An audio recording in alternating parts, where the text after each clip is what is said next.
Hello guys, welcome back to Ayurvedia classroom. अभी तक हमने देखा कि हमारे जो पॉइजन्स होते हैं वो हमारी बॉडी में कैसे एब्जॉर्ब होते हैं, उनके रूट ऑफ एडमिनिस्ट्रेशंस क्या होते हैं, वो हमारी बॉडी में जाके कैसे वर्क करते हैं। हमने विष प्राण हर प्रक्रिया पढ़ी, कैसे वो हमारे प्राणों को हरते हैं। अब टाइम आ गया है कि हम विष की चिकित्सा, पॉइजन्स की मैनेजमेंट भी स्टडी करें। तो आज के लेक्चर में हम पॉइजन मैनेजमेंट देखने वाले हैं मॉडर्न पर्सपेक्टिव से। नेक्स्ट लेक्चर्स में हम विष चिकित्सा पढ़ेंगे, जो आयुर्वेद में 24 प्रिंसिपल्स मेंशन्ड है वो। So let's start. सबसे पहले आता है कि हमारे पॉइजन मैनेजमेंट में दो टाइप की ड्यूटीज़ होती है, medical duty and legal duties. अभी हम मेडिकल ड्यूटी की बात करेंगे। मेडिकल ड्यूटी में 4 प्रिंसिपल्स होते हैं। क्या क्या? First is removal of unabsorb poison, that is decontamination either by skin, eye और गट। फिर आता है use of antidote, then we have elimination of absorbed poison and fourth is symptomatic management. तो हमने 4 प्रिंसिपल्स देखी। क्या क्या? कि सबसे पहले हम जो पॉइजन अभी बॉडी में एब्जॉर्ब नहीं हुआ है, जो अनएब्जॉर्ब्ड पॉइजन है, उसको रिमूव करेंगे। मतलब स्किन पे है, आईज पे है या गट पे है, ये 3 हम जो है हमारी मेन, इन तीनों के हम देखेंगे। फिर हमने देखा कि जो पॉइजन एब्जॉर्ब हो गया है उसके लिए हम एंटीडोट यूज़ करेंगे, उसके इफ़ेक्ट्स को रिड्यूस करने के लिए। देन हमने देखा एब्जॉर्ब्ड पॉइजन का एलिमिनेशन। उसके बाद आता है सिम्टम्स की मैनेजमेंट की। फॉर एग्जांपल कोई पर्टिकुलर सिम्टम्स आ रहे हैं, जैसे ब्रीदिंग फास्ट हो रही है या कन्वर्जन्स आ रहे हैं या चक्कर आ रहे हैं, तो उनको कैसे मैनेज करना है, कौन कौन से ड्रग्स देने हैं वो। So first we have removal of unabsorb poison, that is decontamination. इसमें आता है सबसे पहले स्किन। स्किन में अगर हमारा कोलताग या फिर बिट्यूमिन लग जाता है तो हम क्या करते हैं, कोलतार और बिट्यूमिन जो है वो लिपिड सॉल्युबल होता है, तो फिर वो पानी से वॉश नहीं होंगे, इसलिए वी यूज़ केरोसिन या petroleum. According to modern use vegetable oil followed by soap and water. तो हमें यहाँ पे क्या बोला है कि अगर हमें किसी की स्किन पे कोलतार या फिर बिट्यूमिन लग जाता है तो वो लिपिड सॉल्युबल होते हैं, वो तो पानी से वॉश ऑफ नहीं होते, तो we can use kerosene oil और we can use vegetable oil to remove it. Then we have organic solvent. These dissolve in fat, therefore soap and water or mild detergents. अगर कोई organic solvent हमारी skin पे लग जाता है तो उसमें, और या कोई corrosive poison हमारी स्किन के कांटेक्ट में आ जाता है तो we use cold water within 10 to 20 minutes. तो अगर 10-20 मिनट ही हुई है और कोई corrosive जो हमारा पॉइजन है वो हमारी बॉडी पे, मतलब हमारी स्किन पे टच कर जाता है, तो will wash it by cold water 10 से 20 मिनट के अंदर अंदर ही। तो हमने देखा स्किन पे 3 चीज़ें का एग्जांपल्स देखा हमने। अगर कोलतार या बिट्यूमिन लग जाता है तो उसको हम केरोसिन ऑयल, पेट्रोलियम, इन सब से वॉश करेंगे। अगर कोई ऑर्गेनिक सॉल्वेंट होता है तो उसको हम किससे वॉश करेंगे, उसको हम माइल्ड डिटर्जेंट या फिर सोप और वाटर से रिमूव करेंगे। और अगर कोई कोरोसिव पॉइजन आ जाता है तो उसको हम ठंडे पानी से 10 से 20 मिनट के अंदर अंदर अपनी स्किन को वॉश करेंगे। Then we have eyes. If any poison splashes into eyes, immediately irrigate और rinse eyes with running water और नॉर्मल सलाइन। तो अगर कोई हमारा कोई एसिड है या कोई भी पॉइजन है फॉर इन केस, तो अगर कोई पॉइजन हमारी आइज पे स्प्लैश कर जाता है तो हमें क्या करना है, इमीडिएटली अपनी आइज को कोल्ड वाटर से या फिर नॉर्मल सलाइन से वॉश करना है। उसके बाद आता है do this for 15 to 20 minutes. 15-20 minutes तक हमें वाटर स्प्लैश करना है अपनी आइज पे। Keep eyelids open manually, don't close them. And like कोई पॉइजन हमारी आईज में स्प्लैश कर गया तो हमें अपने आईज एक तो पहले रिंस करनी है इमीडिएटली ना कोल्ड वाटर से, और फिर हमें मैनुअली उसको ओपन रखना है, उसको बंद नहीं होने देना है। और इफ सिम्टम्स परसिस्ट और exposure is severe, go to hospital. फिर आता है गट।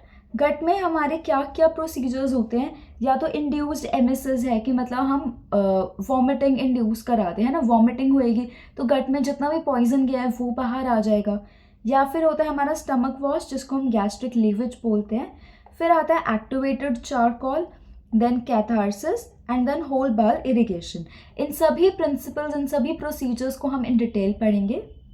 अभी तक हमने स्किन और आइज का कवर किया। अब हम फर्स्ट गट के लिए फर्स्ट जो हमारा प्रोसीजर है दैट इज इंड्यूस्ड एमिसिस वो देखते हैं।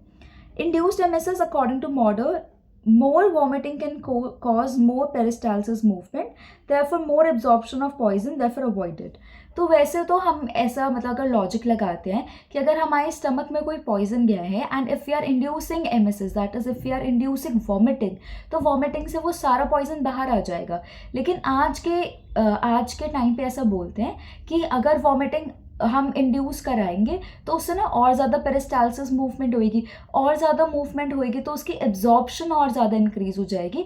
तो इसलिए अभी भी अवॉइड इट. बट इसमें क्या क्या होता है, if poison is taken through oral route और early known case less than 1 hour, कि मतलब पॉइजन ओरल रूट से कंज्यूम किया है और 1 घंटे के अंदर अंदर हमें पता चल गया कि हमने पॉइजन इनटेक किया है, तो इसको हम यूज़ करते हैं. तो ये इसकी क्या हो गई इंडिकेशन कि if the poison is taken by oral route and within 1 hour we know कि वी हैव कंज्यूम्ड पॉइजन, तो we can induce emesis, we can use the procedure by which we are inducing vomiting. और इसके Contra indications क्या क्या है, coma है, corrosive poison है. क्यों? क्योंकि कोरोसिव पॉइजन जो होते हैं हमारे वो कोरोजन करते हैं. हमने कैटेगरीज ऑफ पॉइजन्स में स्टडी किया था कि जो कोरोसिव पॉइजन्स होते हैं हमारे वो कोरोजन क्रिएट करते हैं, मतलब परफोरेट कर देंगे हमारी जो इनर लाइनिंग है गट की. तो अगर उसमें हम वॉमिटिंग इंड्यूस कराएंगे तो और ज़्यादा फोर्स पड़ेगा उस चीज़ पे, तो और इजीली परफोरेशन होएगी. तो कोमा में, कोरोसिव पॉइजन के केस में, केरोसिन ऑयल के केस में क्योंकि it can cause respiratory pneumonia, pregnancy के केस में एंड फीवर के केस में. ये सारी हो गई हमारी कॉन्ट्रा इंडिकेशंस किसकी, inducing inducing emesis, that is inducing vomiting की. उसके बाद आता है इसका प्रोसीजर कैसे होता है. Emesis may be induced by several methods which are tickling the throat via spatula, administrating oral emetics और parenteral emetics. Morphine is used, but nowadays it is avoided. Neil molality may be used. Continuously remove saliva to prevent choking. तो इसमें हमारा procedure क्या होता है, या तो हम कोई वो जो हमारे ड्रग्स होते हैं जिनसे वॉमिटिंग इंड्यूस होती है, जो हमारे वामक द्रव्य होते हैं, या तो हम उनको खिलाएंगे अपने पेशेंट्स को, या फिर हम कोई टिकलिंग वगैरह करेंगे थ्रोट पे स्पैचुला वगैरह से जिससे उनको वॉमिटिंग हुई. और हम ना रेपिटेडली उनका सलाइवा रिमूव करते जाएंगे ताकि उन्हें कोई भी चोकिंग वगैरह ना हो. तो ये था हमारा first procedure, that is inducing emesis. Second आता है हमारा stomach wash, that is gastric lavage. इसके इंडिकेशन क्या है, within 1 to 2 hours, best within half hour, beyond 2 hours it is futile, that is it is useless. तो हमने देखा एमिसिस हम तब इंड्यूस कराते हैं, वॉमिटिंग हम तब कराते हैं जब विद इन 1 hour के अंदर हमें पता चल गया, 1 घंटे से पहले पहले. गैस्ट्रिक लीवेज हम कराते हैं 1 से 2 घंटे के बीच में, और बेस्ट ये होता है आधे घंटे के बाद. और 2 घंटे के बाद अगर कोई स्टमक वॉश या गैस्ट्रिक लीवेज करा रहा है तो it's futile, it is of no use, क्योंकि तब तक जो हमारा पॉइजन है वो एब्जॉर्ब भी हो चुका है एंड जो भी हार्म उसको करना था वो कर चुका है. तो इसमें क्या होता है, इसके कॉन्ट्राइंडिकेशंस क्या है, कैरोसिन ऑयल में क्योंकि वो रेस्पिरेटरी निमोनिया कर देता है, कोमा का पेशेंट्स है, कोरोसिव पॉइजन है. लेकिन कोरोसिव पॉइजन में ना एक यहाँ पे एक्सेप्शन आता है, दैट इज़ कार्बोलिक एसिड. क्योंकि जो कार्बोलिक एसिड होता है ना वो हमारी स्टमक की लाइनिंग पे एक लेदरी लेयर बना देता है, ठीक है. तो वो परफोरेशन नहीं करता है.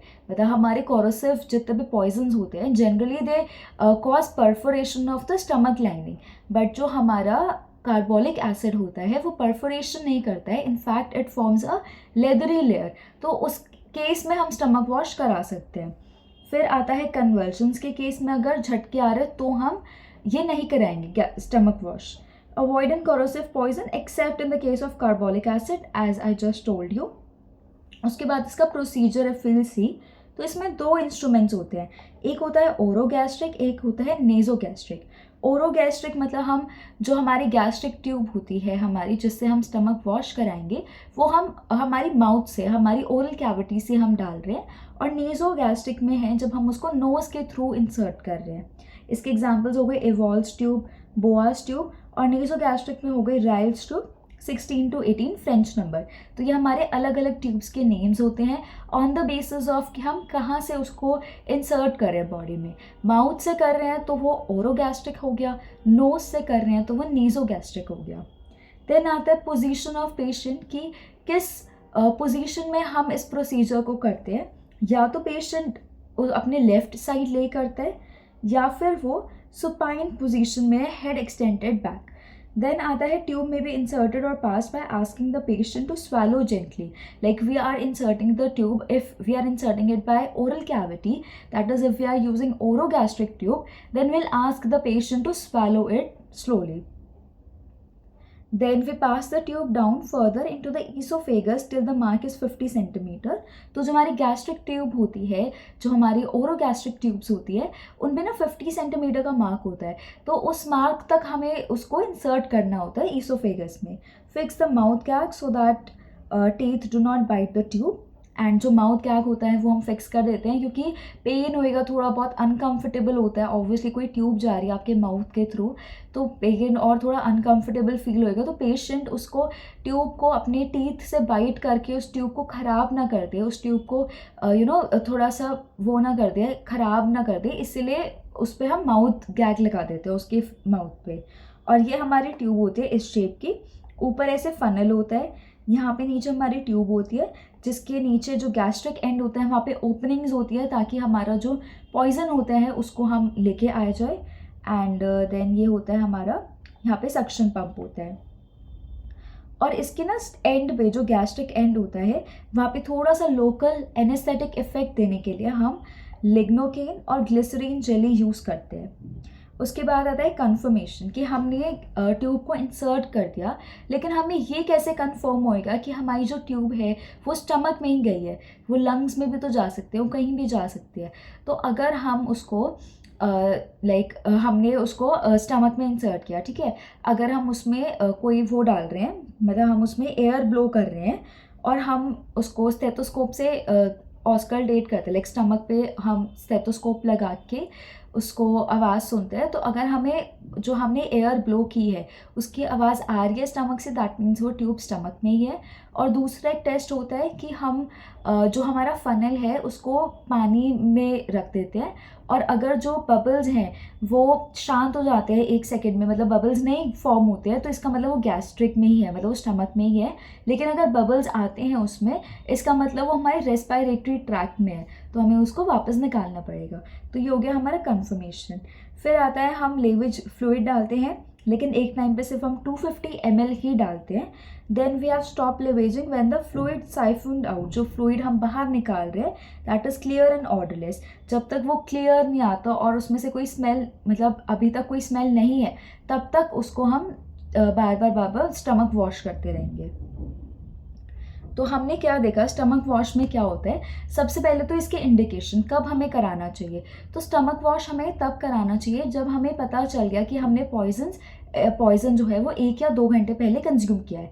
और ये बेस्ट होता है आधा घंटे, मतलब पॉइज़न कंज्यूम करने के आधे घंटे बाद, और 2 घंटे के बाद ये किसी यूज़ का नहीं होता. उसके बाद हमने देखा कॉन्ट्राइंडिकेशंस क्या क्या होती है, कि पेशेंट अगर कोमा में है, पेशेंट को कन्वर्जन्स आ रहे हैं, पेशेंट ने कोरोसिव पॉइजन कंज्यूम किया है, और या फिर केरोसिन ऑयल कंज्यूम किया है, तो हम स्टमक वॉश नहीं कराते. लेकिन कोरोसिव पॉइजन्स का एक एक्सेप्शन होता है, दैट इज़ कार्बोलिक एसिड. उस केस में हमारे स्टमक की लाइनिंग पे लेदरी एक वॉल बन जाती है, लेदरी लाइनिंग बन जाती है, जिसकी वजह से परफोरेशंस नहीं होती है, तो we can go for stomach wash. It is a safer option. उसके बाद आता है कि इसमें क्या क्या इंस्ट्रूमेंट्स यूज़ होते हैं. तो ये 2 टाइप की हमारी ट्यूब्स होती है. Orogastric tube if we are inserting it via our mouth, and nasogastric tube if we are inserting it via nose. उसके बाद आता है कि प्रोसीजर क्या होता है, क्या क्या पोजीशन होती है पेशेंट की. या तो हम उसको उसके लेफ़्ट साइड लिटा के ट्यूब को इंसर्ट करेंगे, या फिर हम उसको सुपाइन पोजीशन में लिटा के एंड हेड थोड़ा सा एक्सटेंड करा के फिर ट्यूब को इंसर्ट करते हैं. फिर हमने प्रोसीजर देखा कि पहले हम ट्यूब को इंसर्ट करेंगे, पेशेंट को बोलेंगे जेंटली स्वालो करने के लिए. उसके बाद 50 सेंटीमीटर मार्क तक हम उसको इंसर्ट करेंगे, फिर माउथ गैग फिक्स कर देंगे.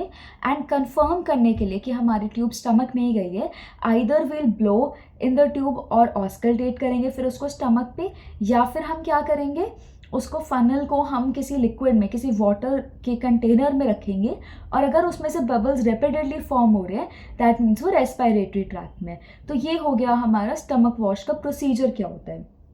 और उसके बाद इसको हम तब तक रिपीट करते हैं जब तक जो हमारा फ्लूइड जो हम बाहर निकाल रहे हैं वो क्लियर और ऑर्डरलेस नहीं हो जाता। और एक बारी में हम सिर्फ 250 ml लेवेज फ्लूइड ही इंसर्ट करते हैं। अब ये तो देख लिया हमने गैस्ट्रिक लेवेज का प्रोसीजर क्या होता है। नाउ इट्स टाइम टू सी कि किस केस में, किस पॉइजन कंजम्पशन में हम कौन सा लेवेज फ्लूइड यूज़ करेंगे वो। तो सबसे पहले आता है अननोन। अगर हमें नहीं पता कि कौन सा पॉइजन कंज्यूम किया है पेशेंट ने, तो ल्यूक वार्म वाटर या फिर नॉर्मल सेलाइन। अगर कोई इरिटेंट पॉइजन है इन नेचर तो उसको कूल डाउन करने के लिए हम एंट एसिड्स यूज़ करेंगे। अगर कोई एल्कोलॉइड्स है तो उसको यूज़ करने के लिए, उसको मतलब बाहर निकालने के लिए हम KMnO4 यूज़ करेंगे इन द रेशियो ऑफ 1:5000। ये इसकी डाइल्यूशन रेशियो होती है कि 1 पार्ट KMnO4 में हम 5000 पार्ट्स वाटर डाल के उसको डाइल्यूट करते हैं and then we use it as lavage fluid. And अगर ऑक्सैलिक एसिड है तो उस केस में हम कैल्शियम ग्लूकोनेट यूज़ करते हैं। एसिडिक पॉइजन है तो हम सोडियम बाइकार्बोनेट यूज़ करते हैं। तो ये क्या क्या हो गया, अननोन केस है तो हम ल्यूकवार्म वाटर यूज़ कर रहे हैं या फिर हम नॉर्मल सेलाइन यूज़ कर रहे हैं। इरिटेंट होता है तो उसको कूल डाउन करने के लिए हम एंट एसिड्स यूज़ कर रहे हैं। एल्कलॉइड्स होते हैं जैसे ओपियम वगैरह, उसमें हम KMnO4 का सोल्यूशन यूज़ कर रहे हैं जिसकी डाइल्यूशन की रेशियो 1:5000 होती है।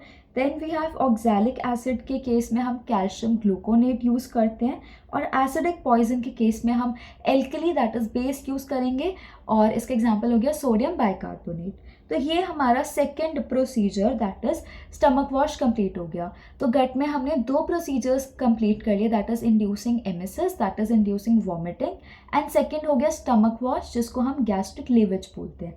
Third we have activated charcoal. अब चारकोल क्या होता है, चारकोल एक टेस्टलेस ब्लैक कलर का ओडोलेस पाउडर होता है जिसको हम कैसे प्रिपेयर करते हैं, by burning organic compounds like rice, wood, coconut shell. तो हमने क्या किया, हमने चारकोल लिया। चारकोल क्या होता है, एक ब्लैक कलर का टेस्टलेस और ऑडरलेस हमारा एक पाउडर होता है जो कि प्रिपेयर हम कैसे करते हैं, ऑर्गेनिक कंपाउंड्स को बर्न करने, जैसे हमारा राइस है, वुड है, इन सब को बर्न करके। Because of its large surface area it absorbs the poisons in the stomach and hence decreases the systemic absorption. तो जो हमारा चारकोल होता है इसका जो सरफेस एरिया होता है वो बहुत ज़्यादा होता है। तो लार्ज सरफेस एरिया की वजह से वो क्या करता है, पॉइजन को एब्जॉर्ब कराता है ताकि वो हमारी बॉडी में एब्जॉर्ब नहीं हो पाए। और इसकी डोज क्या होती है, 1 to 2 ग्राम पर kg body weight mixed with 4 times of water। तो 1 to 2 ग्राम पर kg body weight of the patient and it is mixed into 4 times water and then we administer it in the patient's body। इससे क्या होता है, उसका surface area बहुत ज़्यादा होता है, वो सभी सारे पॉइजन को एब्जॉर्ब कर लेता है जिससे पॉइजन को रिमूव करना ईजी हो जाता है। फिर आता है हमारा catharsis. Catharsis is increase transit of food and toxins from the intestines, कि जो फूड और टॉक्सिन्स है इंटेस्टाइन से उनका ट्रांजिट उनकी मूवमेंट फटाफट इंक्रीज कराना ताकि वो हमारी बॉडी से जल्दी निकल पाए। तो ये 2 टाइप से हम कर सकते हैं, आयोनिक कंपाउंड्स देके MgSO4 NaSO4, और सैकराइड्स देके दैट इज सॉर्बिटॉल जो कि कार्बोहाइड्रेट प्रोडक्ट होता है। उसके बाद आता है हमारा whole bowel irrigation. Whole bowel irrigation समझ आ रहा है आपको कि जैसे हमारा विरेचन होता है वैसे सही प्रोसेस है ये। हम कोई ड्रग्स एडमिनिस्टर कर रहे हैं जिससे काइंड ऑफ लूज मोशंस हो रहे हैं, और तब तक एडमिनिस्टर करेंगे जब तक जो स्टूल्स है एकदम क्लियर वाटरी पास ना हो जाए। तो इसमें क्या होता है, बाय एडमिनिस्ट्रेटिंग बाल cleansing solution containing polyethylene glycol plus electrolytes. तो इस केस में क्या होता है, हमने इलेक्ट्रोलाइट्स भी दे रहे हैं क्योंकि electrolytes as we all know बहुत एसेंशियल होते हैं हमारी बॉडी के लिए। तो स्टमक वॉश में ना कभी कभी क्या होता है, मतलब कभी कभी नहीं, जनरली क्या होता है कि इलेक्ट्रोलाइट्स हमारी बॉडी से डिप्लीट हो जाते हैं। तो होल बाल इरिगेशन में we take care of this thing. हम साथ में ही सॉल्यूशन में इलेक्ट्रोलाइट्स ऐड करके देते हैं ताकि हमारी बॉडी में कोई भी प्रॉब्लम ना आए। तो ये आता है, या तो हम उसको ओरली कंज्यूम कराते हैं polyethylene glycol and we have electrolytes, या फिर हम उसको गैस्ट्रिक ट्यूब से इंसर्ट करते हैं। And this is also used as a pre operative procedure in abdomen surgeries, कि पहले हम इंटेस्टाइन्स कॉलम्स वगैरह इनको क्लियर कर देते हैं ताकि हमें कोई भी एब्डोमेन सर्जरी करनी है तो ईजी हो जाए। और इसमें क्या रेट होता है 0.5 लीटर पर आवर देते हैं हम चिल्ड्रंस में और 2 लीटर पर आवर देते हैं हम एडल्ट्स में। Repeated until rectal effluent is clear, done when poison has been consumed for 2 to 6 hours. तो इसकी इंडिकेशन क्या हो गई, जब 2 से 6 घंटे हो गए पॉइजन कंज्यूम कर लिया हमने, उसके बाद हम इसको यूज़ करते हैं होल बाल इरिगेशन को। तो ये था हमारा स्टमक मतलब गट में हमारा क्या क्या होता है ये। तो आज वाले लेक्चर में हमने क्या क्या कवर किया कि अगर हमारा जो अनएब्जॉर्ब्ड पॉइजन है, जो डिकॉन्टामिनेशन वाला प्रोसेस है, उसमें क्या क्या चीज़ें आती है, कैसे कैसे हम अनएब्जॉर्ब्ड पॉइजन को हमारी बॉडी से रिमूव करेंगे। सबसे पहले हमने देखा था स्किन में हमने 3 एग्जांपल्स देखे थे, that is coal tar, bitumen, जिसको हम केरोसिन ऑयल, पेट्रोलियम या फिर सोप से वॉश ऑफ कर रहे थे, सोप से नहीं, वेजिटेबल ऑयल से वॉश ऑफ कर रहे थे। दूसरा एग्जांपल हमने देखा था ऑर्गेनिक सॉल्वेंट अगर कोई लग जाता है तो उसको हम सोप और माइल्ड डिटर्जेंट से रिमूव कर रहे थे। तीसरा एग्जांपल हमने देखा कि अगर कोई कोरोसिव पॉइजन हमारी स्किन पे लग जाता है तो उसको हम कोल्ड वाटर से वॉश करते हैं विदिन 10 to 20 मिनट्स। देन हमने आइज़ में देखा कि अगर बाय मिस्टेक आइज़ में हमारा कोई पॉइजन स्प्लैश कर जाता है तो immediately will rinse the eyes with cold water 10 to 15 minutes के लिए, एंड हम अपनी आइज़ को मैनुअली ओपन रखेंगे, इनको क्लोज नहीं होने देंगे, एंड अगर कोई इरिटेशन परसिस्ट करती है तो will immediately run to hospital. Third हमने देखा गट में हमने देखा कि 5 मेजर प्रोसीजर्स होते हैं विच वी परफॉर्म। उसमें मतलब डिफरेंट इंडिकेशंस, कॉन्ट्रा इंडिकेशंस देखी। और सबसे पहले उसमें हमने देखा induced emesis, that is vomiting induce कराना। इसमें हमने देखा कि हम कोई भी मतलब या तो टिकलिंग करके या फिर कोई ड्रग्स वगैरह जैसे वामक द्रव्य जो होते हैं हमारे, वो एडमिनिस्टर कराते हैं, उसके बाद वॉमिटिंग इंड्यूस कराते हैं जिससे हमारा जो पॉइजन है वो बाहर निकल आए। इसकी इंडिकेशन क्या थी कि विदिन 1 आवर इसको हम कराते हैं, और कॉन्ट्रा इंडिकेशंस थी coma, corrosive poison, kerosene oil के कंजम्पशन के बाद ये सब हम नहीं कराते हैं। फिर हमने सेकंड देखा था gastric lavage, that is stomach wash. इसकी इंडिकेशन थी 1 to 2 आवर्स। हाफ आवर के अंदर अगर स्टमक वॉश हो रहा है तो इट इज़ बेस्ट, और 2 आवर्स के बाद ये फर्टाइल होता है, दैट इज़ यूजलेस। और इसके हमने इंडिकेशंस देखी, फिर कॉन्ट्रा इंडिकेशंस देखी, कोमा, कोरोसिव पॉइजन, कन्वर्जन्स, इन सब में। कोरोसिव पॉइजन के केस में हमने एक एक्सेप्शन देखी थी, दैट इज़ कार्बोलिक एसिड।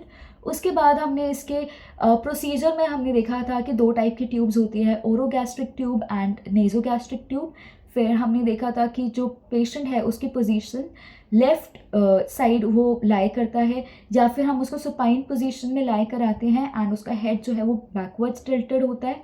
उसके बाद हमने देखा कि हम ट्यूब को 50 सेंटीमीटर मार्क तक इंसर्ट करते हैं पेशेंट की इसोफेगस में, एंड देन हम उसमें जो हमारा लेवेज फ्लूइड होता है वो 250 ml डालते हैं एक बारी में, and we repeat the process until जो हमारा लेवेज फ्लूइड है वो कलरलेस और हमारा ओडरलेस नहीं आ जाता।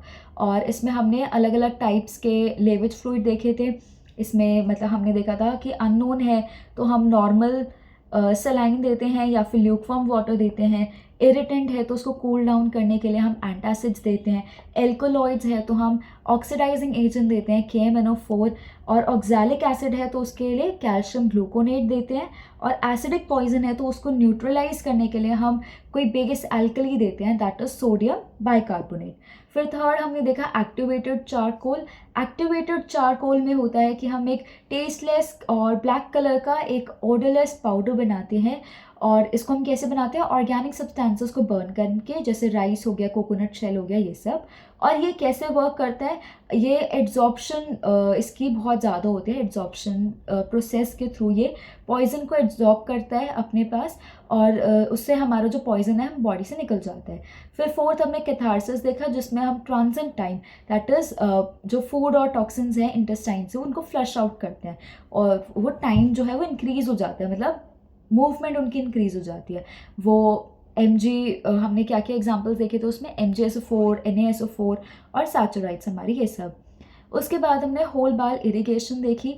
होल बाल इरिगेशन में हम पॉलीइथाइलिन ग्लाइकॉल और हमारा इलेक्ट्रोलाइट्स देते हैं ताकि हमारी बॉडी में इलेक्ट्रोलाइट्स की कोई भी डिप्लेशन ना हो। एंड हम तब तक इसको लाइक एडमिनिस्टर करते हैं तब जब तक हमारा जो रेक्टल इफ्लुएंट है वो क्लियर ना आ जाए, और इसका अलग अलग रेट होता है। चिल्ड्रन में होता है 0.5 लीटर पर आवर और एडल्ट में होता है 2 लीटर पर आवर। और इससे क्या होता है, हमारा लाइक जो तभी पॉइजन होता है वो सारा फ्लश आउट हो जाता है। और इसके इंडिकेशन हमने देखी थी 2 to 6 आवर्स के अंदर हम इसको यूज़ कर सकते हैं। और ये as a pre operative procedure भी यूज़ किया जाता है in case of abdomen surgeries. तो ये आज के लेक्चर में हमने देखा कि जो पॉइजन हमने कंज्यूम किया, अगर उसका कुछ पार्ट अनएब्जॉर्ब्ड है तो उसको हम कैसे रिमूव करें, डिकॉन्टामिनेशन कैसे करते हैं हम अनएब्जॉर्ब्ड पॉइजन की। नेक्स्ट लेक्चर में हम बाकी के प्रिंसिपल्स कवर करेंगे, एंटीडोट का यूज़ कैसे करना है, कौन से पॉइजन्स का कौन सा एंटीडोट होता है, फिर जो एब्जॉर्ब पॉइजन है उसका कैसे रिमूवल करना है, उसके बाद जो सिम्टम्स आ रहे हैं स्पेसिफिक सिम्टम्स उनको कैसे हमें रिड्यूस करना है या मैनेज करना है। So till then keep revising, stay tuned, okay, thank you.